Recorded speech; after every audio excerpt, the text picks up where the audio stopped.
guys, ito may gagawin na naman tayo. Ito almost brand new pa to guys. Mitsutech ang brand niya. Ang issue na ito guys, kahit naka number 3 na, parang number 1 pa rin na. Then ito, nabuksan ko na.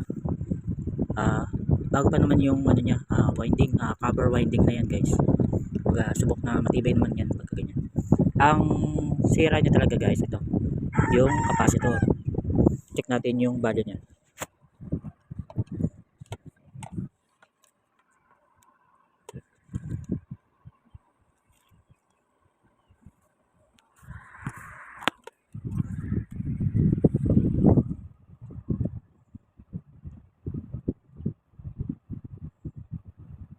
Ayan, 426, 360. Pagka ganyan guys, sira na yan. Ito. Ang value nyo kasi sa 1.5 UF. Kailangan ang lalabas doon 1.5, then something, mga 1,500 yun.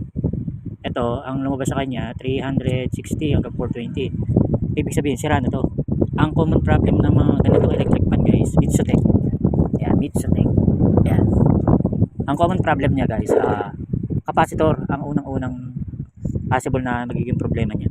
Kaya kung may ganyan kayo guys, try nyo muna siyang palitan ng capacitor. Same value lang, 1.5 UF. Then dito sa back niya, okay lang yung kahit mga 450 back, goods na yan.